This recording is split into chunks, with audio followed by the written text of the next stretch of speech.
All right, let's dive in. Today, we're looking at the wedding at Cana. Ah, yes. But we're going beyond just the miracle story itself. We're getting the Syriac Christian perspective on this. Right. We found this awesome podcast, actually, by Father Gabriel and Father John. Okay. Two priests who really get into, like, the symbolism and the deeper meaning behind the story. Interesting. So are you ready to uncover some hidden layers here? Absolutely. I think this is, it's more than just a miracle story. It's like a launch pad, you know? Oh, how so? Well, like in the Gospel of John, it's considered the first of Christ's signs.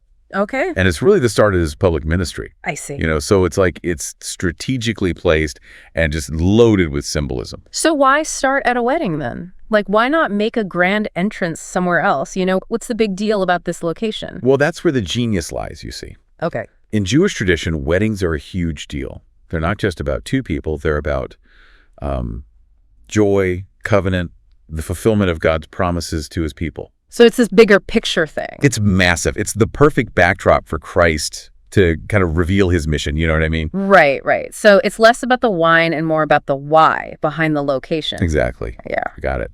In fact, Father John points out that Christ is kind of positioning himself as the bridegroom here.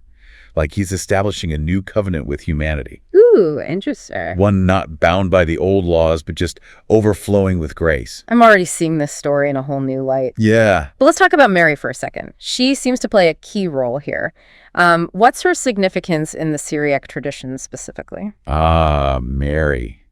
The Theotokos, the mother of God. Yeah. She's not just a bystander. She's like the catalyst. Oh, okay. She sees the need, right?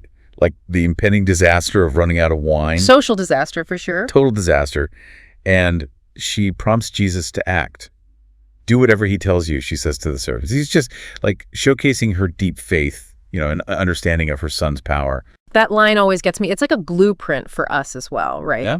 To like trust and do whatever he tells us, even when we don't fully grasp the situation. That's a great observation. And, you know, it ties into this core aspect of the Syriac tradition.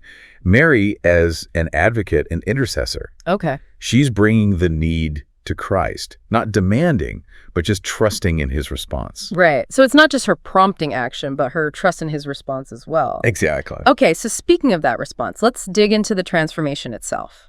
Water into wine. Yeah. What's the symbolic weight here? This is where things get really interesting, I think.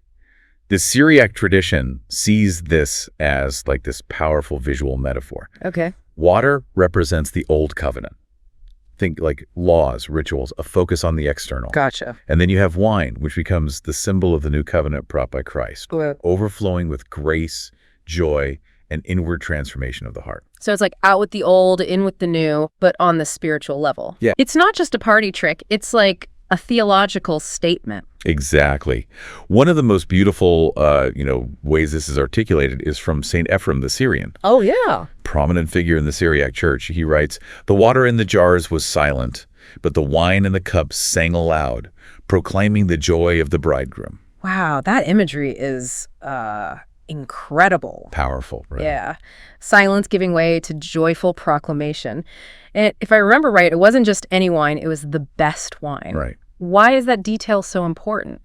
Well, because it highlights the exceeding abundance of God's grace. It's like it surpasses anything offered under the old covenant.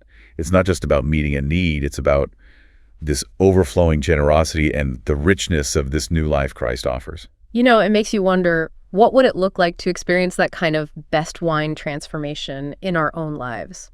That's a great question, something to think about. And we'll unpack that further as we dive deeper into the symbolism of the wedding at Cana. I can't wait. Stay tuned. Okay, so we've been unpacking all these layers of meaning in the wedding at Cana story. Yeah. And I'm already like seeing it differently. But how do we actually experience that kind of transformation in our own lives? It feels a bit distant, you know? I think that's a great question. Like, how does this miracle from centuries ago connect to our everyday struggles? Totally. And, Father Joe reminds us that this isn't just like a historical event. It's meant to be a living reality for us today. So it's not just a fairy tale, but something we can actually find ourselves in. Exactly. Just as Christ transformed water into the finest wine, he can transform even the ordinary, mundane aspects of our lives into something extraordinary. It's Yeah. about inviting his presence into those situations that feel stuck or frustrating or just like, Okay, so not expecting like daily miracles, right. but recognizing his power to transform in the everyday. Yes. It's about that subtle shift in perspective, Mm-hmm. that opening to the possibility that he can work through even the most ordinary situations. I like that. But how do we actually do that? Is there like a Cana transformation checklist we can follow? Well, there's no magic formula, Right. but we can learn from the story. Remember the servants? Yeah. They unquestioningly obeyed Christ's instructions even when it seemed strange, Yeah. filling those jars with water. Oh, yeah. They just went for it. Right. And their obedience, even when things didn't make sense, it paved the way for the miracle. So sometimes surrendering to God's will, even when we don't fully understand it, that opens the door to amazing transformation. So step 1, trust the process, even if it feels a bit weird. Absolutely. And then there's Mary, right? Right. She saw the need, the potential for embarrassment, disappointment, and she brings it to Jesus. Not in a demanding way, but with trust. Like a spiritual advocate. Exactly. Mm-hmm. And this highlights the importance of bringing our needs and concerns to Christ through prayer. Not just like rattling off a wish list, but honestly laying our anxieties, fears, hopes before him. Trust the process, bring your needs to Christ.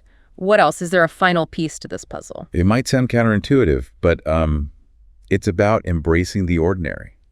Remember, the miracle happened at a wedding, a celebration of everyday life. So we shouldn't be searching for like some grand otherworldly experience, but rather seeking transformation in the here and now. That's it.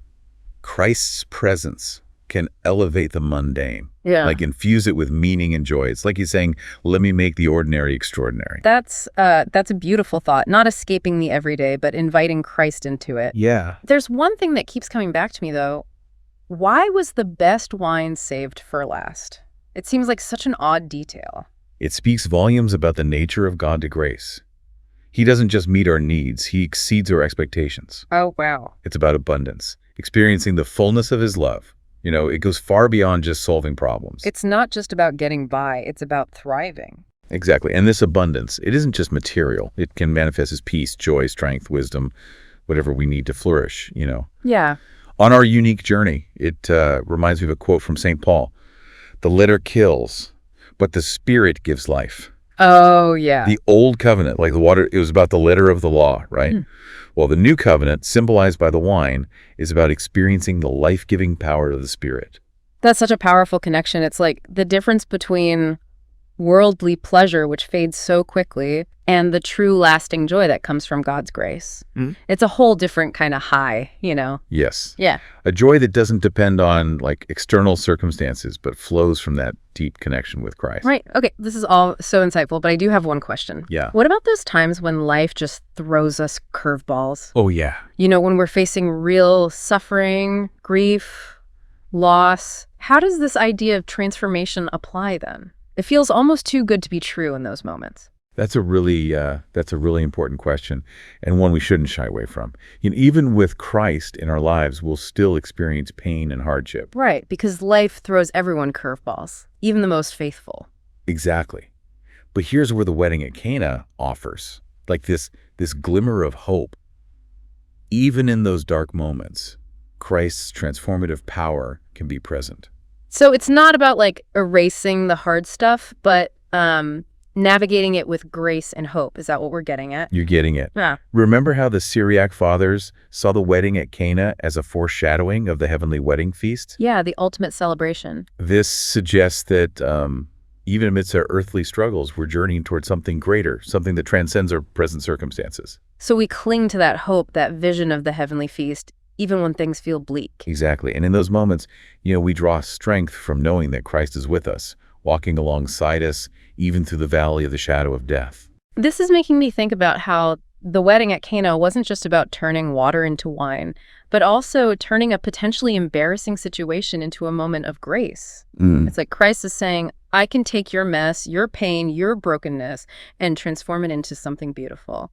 That's beautifully put. Even in our darkest moments, we're not beyond the reach of his grace. So to recap, experiencing that Cana transformation involves trusting the process, bringing our needs before Christ, embracing the ordinary, and holding on to hope even when things are tough.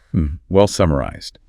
It all comes down to remembering that Christ is the bridegroom, constantly inviting us to participate in the ongoing celebration of his love and grace. Well, I'm definitely feeling ready to RSVP to that invitation. Me too. And I have a feeling our listeners are as well.